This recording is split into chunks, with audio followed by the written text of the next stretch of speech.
참 우리 인간은 누구나 이렇게 자기 중심의 이기심을 가지고 있습니다.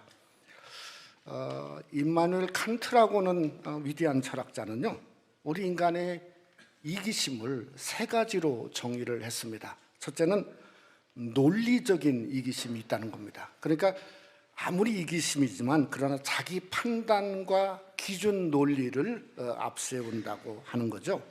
두 번째는 감정적인 이기심이 있다는 거예요. 자기의 감정과 기분을 앞세우는 그것으로서 이기적인 마음을 갖게 되어지는 거죠. 세 번째는 도덕적 이기심을 이야기했어요. 그러니까 자기의 뭔가 모랄리티, 어떤 도덕적인 그 기준을 앞세우는 그런 이기심이 적어도 세 가지가 이렇게 있어야 된다 하는 것을 이야기를 했습니다. 근데 이기심이 명분이라고 하는 소위 본분, 때로는 도리라고도 얘기할 수 있죠. 이기심이 본분이 명분이 되려고 하면 적어도 우리는 칸트가 얘기한 것처럼 논리적이거나 감정적이거나 아니면 도덕적인 세 가지 기준을 충족해야 된다, 이렇게 생각을 할 수 있는 거죠. 제가 왜 이런 얘기를 하냐면, 오늘 장자권은 하나님이 주시는 천부적인 명분입니다. 근데 그것을 팥죽 한 그릇으로 팔고 샀다. 이건 뭐 논리도 아니고 감정도 아니고 이건 도덕도 아니지 않습니까? 한마디로 뭐죠? 이건 싸움이죠. 싸움. 그 중심이 바로 복이라고 하는 명분을 가진 싸움이죠. 근데 이 복의 싸움, 에서와 야곱의 그 싸움이 첫 번 라운드가 어디서부터 있었다고요? 리브가 엄마의 뱃속에서부터 있은 거예요. 근데 야곱이 정말 그저 한 끗 차이로 발목까지는 잡았는데 그 이상은 이렇게 성공을 못했죠. 그래서 대참패를 했습니다. 오늘 본문은 제2라운드입니다. 세컨 라운드예요. 이 세컨 라운드는 야곱이 팥죽을 잘 쏘아가지고 그저 막판에 극적인 뒤집기를 그저 성공을 한 거죠. 그래서 장자권을 움켜쥐게 되었다고 하는 겁니다. 많은 성경학자들이 오늘 본문을 보면서 원인을 부모를 지목합니다. 이삭과 리브가가 서로 편애했다는 거예요. 오늘 28절에 보면 이삭은 에서를 사랑하고 리브가는 야곱을 사랑하였더라. 그러니까 이 내용을 보면 진짜 편애가 맞습니다. 편애한 건 맞은데, 근데 이게 장자권에 대한 싸움하고는 사실은 상관이 없는 것 같습니다. 여러분, 이삭은 우리가 잘 알듯이 패시브한 사람이에요. 종용한 사람이죠. 그러니까 에서처럼 좀 활동적인 어떤 남성상을 더 좋아했던 것 같고, 특별히 그가 고기를 좋아했던 것 같아요. 그래서 다음에도 보면 별미를 먹게 하라 한 것을 보면, 그러니까 이 사냥한 고기를 좋아하다 보니까 에서에게 더 끌렸던 게 사실인 것 같고요. 이 야곱은 요즘 말로 말하면 집콕입니다. 집콕. 그래, 77살까지 집에 있는 거예요. 그러니까 어떤 모양으로 봐도 엄마에게 더 끌렸던 것이 분명한 것 같습니다. 문제는 야곱은 장자권이라고 하는 이 명분을 자기 인생을 건 사활로 보았다는 거예요. 그래서 죽고 사는 문제였어요. 근데 에서는 그 하나님이 주신 천부적 명분을 팥죽 한 그릇으로 그냥 시원찮게 여겼다고 하는 것이 문제가 있다는 거죠. 오늘 이 본문을 히브리어로 이렇게 좀 보면 참 특별한 용법이 하나 사용되었습니다. 그게 뭔가 하면 계속적 와우 용법입니다. 우리가 계속적 와우 용법을 제가 창세기 8장을 강의할 때 말씀을 드렸습니다. 이 창세기 8장의 노아 홍수 때 노아가 그 홍수를 끝나고 방주에서 나오자마자 하나님께 번제를 드렸거든요. 그게 계속적 와우 용법이었다 말씀을 드렸습니다. 한마디로 말하면 그때만 번제를 드린 게 아니고, 노아는 노아의 방주에서 그 어려움과 환난 가운데도 하나님께 계속해서 번제를 드리고 번제를 드리다가 물이 없어지고 방주의 문이 열려서 하던 대로 나와서 번제를 드렸다고는 그저 와우 용법을 말씀드린 적이 있습니다. 오늘 34절에 보면 이런 말을 합니다. 팥죽을 에서에게 주매 에서가 먹으며 마시고 일어나 갔다. 이게 와우 계속용법이에요. 한마디로 말하면 이게 한 번이 아니라는 거예요. 계속된 사건이죠. 과거에도 계속해서 에서가 찾아와서 배만 고프면 그저 죽을 쓰면 그 죽을 달라 주면 먹고 마시고 일어나서 땡큐도 없이 갔다는 말이에요. 그게 그런 말이에요. 또 이게 와우 용법이 어디에 쓰였냐면 32절에 쓰였어요. 32절을 이렇게 의역을 해보면 이런 말입니다. 배고파 내가 죽게 되었는데 아니 장자권이 이게 무슨 소용이야. 너 내가 팥죽만 주면 내가 장자권도 얼마든지 줄 거야. 이게 한 번이 아니고 계속해서 먹을 때마다 그저 죽게 되었는데 장자권이 무슨 소용이야. 내가 너한테 주겠다 그래서 오늘 걸려드는 거라 이 말이에요. 그게 와우 계속용법입니다. 여러분 이런 걸 생각해 볼 때 이사야 57장이 생각나지 않습니까? 무슨 말이죠?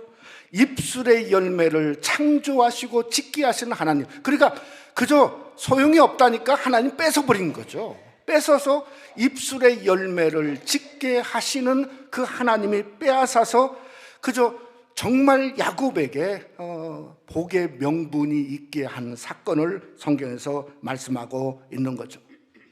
저는 이 야곱의 복의 명분이 오늘날 저와 여러분의 성도의 명분이다 이렇게 생각을 합니다. 그러니까 오늘 본문은 우리 성도가 성도의 길을 걸어가는 길된 것을 우리에게 말하고 있고요. 그저 성도가 어떻게든 저와 여러분이 정도를 걷고 싶지 않습니까? 정도를 걷고자 하는 그 길을 말하고 있다는 거예요. 왜냐하면 우리는 에서같이 타고난 장자가 아닙니다. 우리는 야곱처럼 뭔가 그저 빼앗은 장자요. 쉽게 말하면 어떤 사람이냐면 처음 된 자가 아니고 우리는 나중 된 자요.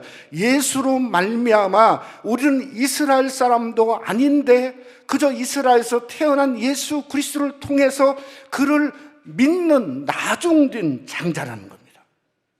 여러분 히브리서 12장 13절 말씀에 보면 이런 말이 있습니다. 또 하늘에 등록된 장자들의 교회가 있고 만민의 심판자이신 하느님이 계시고 완전히 올바른 사람들의 영혼이 있습니다. 이렇게 성경은 말씀하고 있다는 거죠. 그러니까 여러분 하늘에 저와 여러분이 등록된 교회인데 그 등록된 교회 총회 속에 바로 그게 장자의 여러분의 이름이 바로 거기에 있음을 믿으시기를 주님의 이름으로 축원합니다. 그리고 우리가 장자된 성도고 장자된 교회라고 하는 거예요. 그것이 바로 이게 야곱이 가졌던 복의 명분이고 완전하고 올바른 성도의 삶의 명분이 오늘 본문 속에 있다고 하는 거죠. 그리고 우리가 말씀을 상고하면서 정말 에서처럼 붉은 죽을 가지고 장자의 명분을 팔았던 망령된 우리의 명분은 사라지고 어떻게든 하나님이 말라기 1장에 말한 것처럼 내가 야곱은 사랑하였다고 하는 하나님 사랑을 받는 성도가 되어지기를 원합니다. 그저 정말 야곱을 품에 품어보았더니 여호와 하나님께서 복 주신 밭의 향취가 야곱이 복의 명분이 있었기 때문에 그 향취를 드러내는 것처럼 오늘 또 말씀을 상고하면서 정말 하나님이 기뻐하는 장자의 명분이 오늘 이 아침에 나온 여러분의 귀한 명분이 되시기를 주님의 이름으로 축원합니다. 저쪽에서는 장자권을 팔았습니다. 여러분 우리가 잘 아는 대로 이스라엘은 12지파가 있습니다. 그런데 12지파가 참 특이하게도 그 12명의 아들들인데 거기에 보면 3지파가 장자지파입니다. 어떻게 3지파가 장자지파냐면 르우벤이 첫째 아들입니다. 그러니까 육의 장자죠. 누가 보래도 첫 번 태어난 장자입니다. 두 번째 또 장자가 있는데 요셉입니다. 요셉이 왜 장자가 되냐면 12사도에 있어서 요셉은 땅에 마치 2배의 몫을 받은 것처럼 그 아들인 므낫세와 에브라임이 이스라엘의 뭐죠? 지파 중에 하나로 2명이 들어가 있어요. 그러니까 이건 뭐죠? 땅의 장자죠. 세 번째는 무슨 장자가 있냐면 영의 장자가 있습니다. 우리가 잘 알듯이 여러분, 이스라엘의 정말 주권자가 다윗이 유다 지파를 통해서 나왔고요, 예수님이 유다 지파를 통해서 배출한 그 유다가 다름 아닌 영의 장자라고 하는 거 아니겠습니까?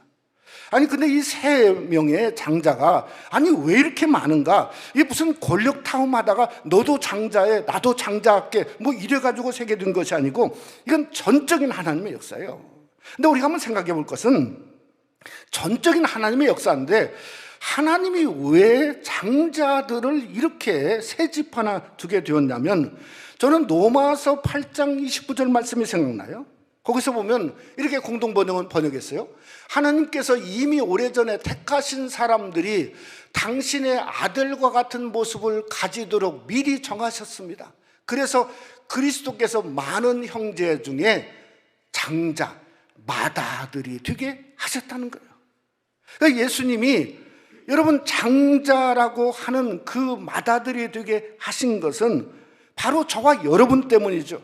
우리 삶이 어떻게든 그저 이 땅에서도 2배의 몫을 받고 영원한 천국에서도 장자들의 총에 들어가서 2배의 몫을 받고자 하는, 그저 우리가 우리 삶 속에 장자 되게 하고자 예수님이 맏아들이 되신 것처럼 여러분도 맏아들 장자의 명분과 축복이 여러분 속에 함께 하시기를 주님의 이름으로 축원합니다. 근데 정말 안타까운 것은 느베는 장자였지만은 정욕 때문에 껍질만 남았어요. 여러분, 에브라임은 성경에 보니까 그의 왕의 지파였지만은 우상만, 북이스라엘이 우상만 섬기다가 요한계시록 7장에 보면 천국에 그저 12지파 중에 에브라임의 이름까지도 사라지고 말았어요. 에서와 똑같죠, 에서와. 여러분, 에서가 장자라고 하는 프리미엄을 아니 팥죽 한 그릇에 그저 팔아버리는 순간 누가 에서의 발목을 잡았냐면 성경이 그 발목을 잡은 거예요. 성경이, 하나님이 잡았어요. 그래서 34절에 보니까 에서가 장자의 명분을 가볍게 여겼다. 예전 성경에는 경홀히 여겼다. 이 경홀이란 말이 멸시하고 경멸했다는 거예요. 그러니까 그저 에서가 장자의 명분을 멸시하고 경멸했다는 거예요. 그럼 우리가 생각해 보면 아니 에서가 생각한 최고는 뭘까? 최고. 그는 익숙한 사냥꾼이에요. 그러니까 사냥감을 발견하는 순간에 그가 생각했던 최고는 뭐냐면 화살 한 방이죠. 한방주의. 그게 최고예요. 저는 지난주에 미국의 중간선거를 하면서 공화당이 하원을 장악하고 하는 건 좋지만 저는 이게 크게 장악하지 않은 것에 대해서 다행이라고 생각합니다. 왜냐하면 미국의 아니 보수주의자들이 그동안 그렇게 외쳤던 게 소위 트럼피즘이에요. 트럼피즘. 트럼피즘이 뭐냐면 트럼프를 선망하는 사람들, 트럼프의 한방주의가 미국을 극단주의로 몰고 갔지 않습니까? 그것을 좀 막은 데 있어서, 진정시킨 데 있어서 저는 다행이라고 생각합니다. 여러분, 에서라고 하는 사람을 생각해 보면 에서는 한방주의예요. 한방주의. 그러니까 그저 한 번의 화살로 끝내리라. 그래서 죽 한 그릇으로 한방주의가 변하게 되었고 그의 인생 전체는 완전히 죽순 사람이 되었고 장자의 명분을 판 망령된 인생이 되고 말았다고 하는 거죠. 그래서 저와 여러분의 우리의 성도라고 하는 성도의 가치는 우리는 주간 그릇이 아닙니다. 우리는 달라야죠. 뭔가 인생을 살면서 많은 사람들이 한방주의, 한건주의, 내가 화살 한번 잘 쏘면 뭐가 인생이 바꿀 것 같은 그런 한탕주의는 우리가 성도가 걸어갈 길이 아닌 거예요. 아예 포기해야죠. 아예 가지도 말아야 되죠. 저는 다윗을 생각할 때마다 이 다윗이 하나님을 생각했던 그 가치가 정말 위대해 보입니다. 특별히 제가 사무엘하 6장을 보면 다윗이 12지파를 통합했던 다윗 대왕이 되었습니다. 다윗 대왕이 되었는데 그가 12지파를 통합했으니까 그저 데코레이션을 해야 돼. 정말 그저 왕으로서 치장을 하고 그저 왕궁을 크게 짓고 아니면 자기 왕권 강화를 시킬 건데, 성경의 시작을 보면 다윗이 뺀무리 3만 명을 동원했어요. 그러니까 정예부대 3만 명을 동원한 거예요. 무엇 하려고 동원했나 보면 한 10명 정도면 하나님의 언약궤를 자기 다윗궁에 모셔올 수 있는데, 아니 하나님을 모셔오려고 3만 명의 정예부대를 동원했어요. 무슨 말이죠? 하나님을 생각했던 가치입니다. 가치. 정말 하나님은 내가 최고의 3만 명의 정예부대를 가지고 모셔올 만큼 위대하신 분이다, 이겁니다. 그래서 나중에 하나님을 모셔오면서 춤췄던 내용이 저는 시편 24편 9절과 10절에 있다고 생각합니다. 우리가 다윗이 춤추면서 노래 불렀던 노래를 우리 한번 다 같이 함께 한번 봉독해 보죠. 문들아 너의 머리를 들지어다, 영원한 문들아 들릴지어다, 영광의 왕이 들어가시리로다. 영광의 왕이 누구시냐? 만군의 여호와께서 곧 영광의 왕이시리라. 그러니까 언약궤가 들어오면서 모든 문들이 열려야 된다는 거예요. 나는 왕이 아니라는 거예요. 영광의 왕이 누구시냐? 곧 여호와께서 만군의 여호와라 하는 그 가치가 너무 다르다는 거죠. 그러니까 하나님이 다윗을 최고의 가치로 여기고 내 마음에 합한 자로 부르게 된 거죠. 여러분에서는 30절 말씀해 보니까 그가 붉은 것을 좋아하니 그러므로 예서의 별명이 에돔이더라, 이렇게 성경은 말하고 있습니다. 쉽게 말하면 에서를 보면 nothing, 아무것도 없는 사람이에요. 붉은 것만 있어요. 붉은 것, 죽만 있는 사람이에요. 그래서 그저 별명이 에돔이더라 성경은 특별히 기록하고 있다는 겁니다. 여러분, 모세 하면 저는 시편 90편이 생각납니다. 왜 90편이 생각나냐면 타이틀이 뭐라고 썼냐면 하나님의 사람 모세의 기도다, 이렇게 써 있어요. 그 모세 하면 그분이야말로 하나님의 사람이구나, 그분이야말로 기도의 사람이구나, 이렇게 생각나는 겁니다. 여러분, 야곱도 그렇지 않습니까? 하나님과 씨름해서 이긴 사람, 야곱이 뭐라 해서 분이엘, 하나님의 얼굴을 본 사람, 인간으로서 직접 하나님의 얼굴을 본 사람, 바로 그것이 그의 삶 속에 드러나는 거 아니겠습니까? 여러분, 그러게 존재는요 저와 여러분에게 달려있는 것 같습니다. 왜 여러분이 달려있냐면 내가 하나님의 존재를 최고로 생각하면 하나님이 나의 존재도 하나님이 최고의 존재로 삼으실 것을 믿으시기를 주님의 이름으로 축원합니다. 그러니 무엇보다도 어떤 것보다도 하나님을 최고의 존재로 여기시는 귀한 은혜가 여러분 속에 함께 하심으로 하나님도 여러분을 최고로 여기시는 복된 은혜가 함께 하시기를 원합니다. 두 번째로 야곱은 장자의 복을 붙잡았습니다. 제가 인생을 한번 좀 구기 종목으로 한번 생각해 봤어요. 그랬더니 축구를 생각해 보니까요, 축구는 볼을 붙잡아야 이게 경기가 되는 거예요. 어떻게든 그냥 90분 동안 붙잡으려고, 공 붙잡으려고 뛰어다니지 않습니까? 근데 탁구는 붙잡으면 지는 거예요. 자꾸 또 넘겨줘야 돼요. 탁구하는 들은 막 넘겨주는 거, 어떻게든 그래서 나는 안 갖는다, 그래서 이렇게 그래야 이기는 거예요.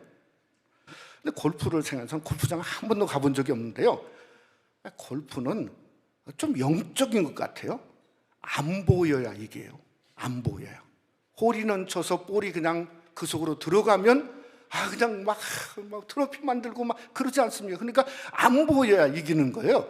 근데 이게 야구를 생각해 보니 야구는 뭘까 생각하면 피구 아시죠? 볼 던지는 거. 던져서 맞. 하여튼 야구 보고 싸워가지고 그저 안 맞은 사람 없고요, 안 넘어간 사람 없습니다. 제가 왜 이런 생각이 이게 말씀 준비하다 생각, 참 이게 좀 특별한 생각인데요.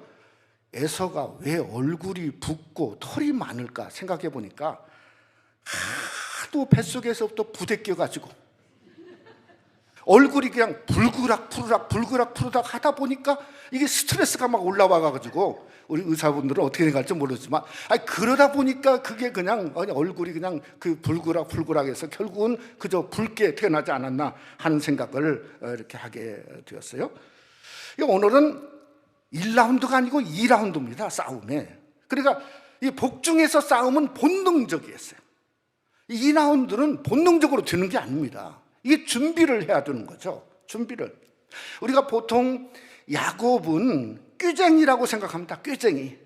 그리고 에서는 골이 좀 비었다. 이렇게 그저 사람들이 이야기를 합니다. 근데 저는 에서가 훨씬 꾀쟁이 같습니다. 왜냐하면 여러분 한번 생각해 보세요. 아니 장자권을 그저 팥죽 한 그릇으로 판다고 그게 팔려지는 것입니까? 생각해 보세요. 아니 판다고 할지라도 야곱이 치명적인 실수가 뭔가 하면 장자권을 자기가 샀는데 증인이 있어야 되잖아요. 증인이 적어도 자기를 사랑하는 어머니라도 옆에 있어 어머니 입휘하에 아니 이렇게 했다고 한다면 그러면 증인이라도 있는데 이건 물증도 없고 그저 먹은 팥죽 한 그릇 그저 10분도 안 가서 금방 소화될 건데 어디서 어떻게 찾겠습니까? 그러니까 아무런 증거가 없는 거예요. 그러니까 어떻게 보면 에서가 훨씬 꾀쟁이 같습니다. 여러분 야곱이 증인도 없는데 어떻게 해서 그걸 주고 샀을까? 저는 이런 생각을 합니다. 야곱은 무엇을 생각했냐면 자기를 굽어보시고 자기가 이 부엌을 향해서 들으시는 하나님을 생각했던 것 같습니다. 그게 제 말이 아니고요. 왜 그런 생각을 하게 됐냐면 어디까지나 오늘 말씀이에요. 이 말씀 속에 야곱이 무엇을 요구하냐면 내게 맹세하라. 맹세. 이 맹세라는 말은 히브리어로 샤바입니다. 부엘 쉐바라고 부릅니다. 그러니까 일곱을 뜻하고 있고 일곱 번. 그 다음에 언약을 뜻하고 있어요. 그래서 부엘 쉐바, 그저 언약의 우물, 일곱의 우물. 그래서 이스라엘의 맨 마지막에 있습니다. 그러니까 에서가 장자권을 뭐라고 했냐면 내가 너에게 판다. 내가 너에게 판다. 제가 몇 번 했죠? 4번밖에 안 한 것 같아요. 3번도 더 해야 돼요. 3번. 그러면서 하나님이 뭘 야곱은 원했을까 하면 하나님 좀 들어주세요. 하나님 좀 굽여 살펴주세요. 그럼 정말 하나님이 그걸 듣고 보시고 그의 마음을 돌이키신 거예요. 그래서 말라기서 1장에 야곱은 사랑하였고 에서는 야곱의 형이 아니냐 그러나 내가 에서는 미워하였다고는 돌이킴을 성경에서 말씀하고 있는 거죠. 저는 또 돌이킴이 또 있습니다. 히브리서 12장 16절에 보면 이렇게 말했어요. 음행하는 자와 혹 한 그릇 음식을 위하여 장자의 명분을 판 에서와 같이 망령된 자가 없도록 살피라. 왜 음행하는 자라고 하는 걸 그저 장자의 명분 에서는 알겠는데 왜 음행하는 자를 여기에 집어넣냐면 저는 느우벤을 생각했어요. 아니 느우벤이 어떻게 된가? 그저 자기 소모 비라와 어떻게 되죠? 음행하다가 똑같이 장자권을 완전히 빼앗겼지 않습니까? 그래서 우리가 정말 조심해야 될 것을 우리 성경에서 말씀하고 있는 거죠. 그래서 여러분 야곱의 장자권은 저는 말이 된다고 생각해요. 근데 우리가 한번 생각해 볼 것은 아니 팥죽 한 그릇은 무슨 새로운 게 아닙니다. 야곱에서 그저 뭔가 그가 정말 자기 엄마 그 품에서 77살까지 살았다고 생각하는데 부엌에서 하던 대로 했던 일이 바로 그 일입니다. 저는 야곱의 인상을 볼 때 야곱이 팥죽 한 그릇을 더 썼다고 생각해요. 실제는 뭐 더 많습니다. 근데 어디에 팥죽 한 그릇을 또 썼냐면 창세기 30장에 보면요 나반이 품삯을 10번이나 번역했어요. 드디어 이제 포기를 했어요. 그래가지고 이제 시키는 대로 그래가지고 이 양떼를 이제 드디어 야곱에게 주게 됩니다. 근데 야곱이 팥죽을 쓰는 거예요. 그때 어떻게 팥죽을 쓰죠? 어떻게든 자기 양떼가 자기 뜻한 대로 새끼를 베게 하려고 어떤 일을 하죠? 나무 껍질을 벗깁니다. 근데 성경은 새 나무를 얘기해요. 버드나무, 살구나무, 산풍나무. 그 있는 나무들을 다 모아서 껍질을 벗기는 그 모습을 한번 생각해 보세요. 그게 팥죽 주는 거지 않습니까? 한마디로 그 팥죽 한 그릇은 야곱의 혼신입니다. 야복강에서만 혼신이 아니고 야곱의 일생 전체가 혼신이라는 거예요. 그 혼신으로 복이 넓혀지고 넓혀지니까 하늘의 복을 담는 사람이 되고 하나님을 사랑을 받는 존재가 되어진다고 하는 거죠. 하나님은 저와 여러분을 오늘 이 예배의 자리로 불러 모아 주었습니다. 여러분, 어떻게든 우리는 정말 하나님 앞에 팥죽 한 그릇을 쏘는 이 야곱의 정성 혼신이, 그게 하나님을 붙들고 하나님이 그 혼신을 보면서 여러분을 축복할 수밖에 없는 명분이 거기에 있음을 믿으시기를 주님의 이름으로 축원합니다. 우리가 하나님 앞에 드린 예배, 찬송, 예물 모든 것이 명분을 보면서 하나님이 부어주신다고 하는 그것을 생각해 보면 우리는 우리 삶을 통해서 전심으로 주님께 팥죽 한 그릇을 드리고 그걸 통해 장자권을 얻는 은혜가 삶 속에 있어야 한다는 거죠. 말씀을 맺고자 합니다.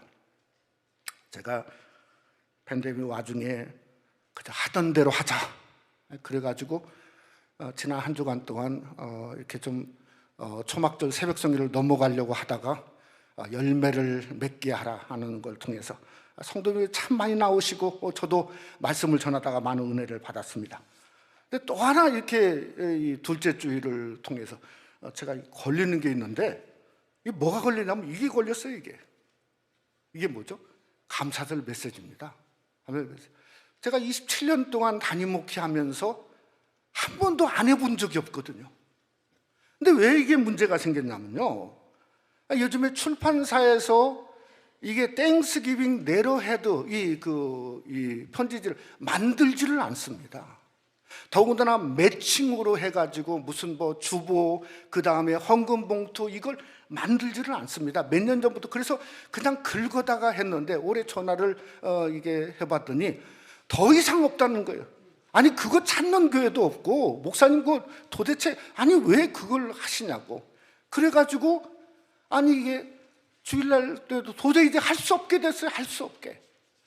근데 월요일날 말씀을 끝내고 제가 집에 가서 있는데 마음에 하던 대로 해야 되는데 아니 이거 메시지를 성도에게 보내야 되는데 하다가 제가 전화하지 않는 곳이 한 군데가 생각나서 기도하고 가든그로브까지 갔습니다.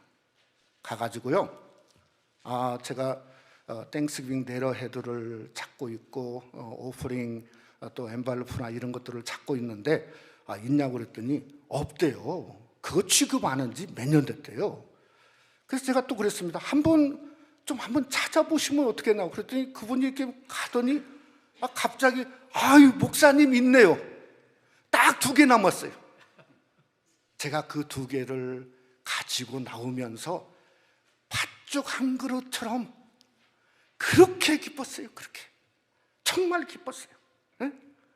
내가 올해 우리 성도에게 그저 매년 똑같은 내용이지만 크리스마스 메시지를 드릴 수 있겠구나, 감사절 메시지를 드릴 수 있겠구나, 그것이 저의 팥죽 한 그릇이라고 생각이 들었습니다.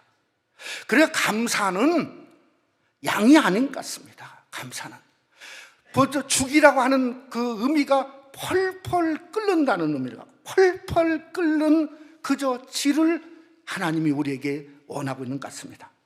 시편 111편 1절 말씀에 보면 이렇게 말해요. 할렐루야, 내가 정직한 자들의 모임과 회중에서 전심으로 여호와께 감사하리로다. 사랑하는 성도 여러분, 하나님이 감사도 전심을 원하고 있습니다. 전심으로 정말 우리 추수감사주의를 맞이해서 감사함으로 말미암아 야곱이 전심을 통해서 장자의 명분을 얻었듯이 여러분의 전심의 감사를 통해서 장자의 명분이 여러분에게 쏟아 부어지는 아름다운 감사주의를 맞이하시기를 주님의 이름으로 축원합니다. 그럼 기도하겠습니다.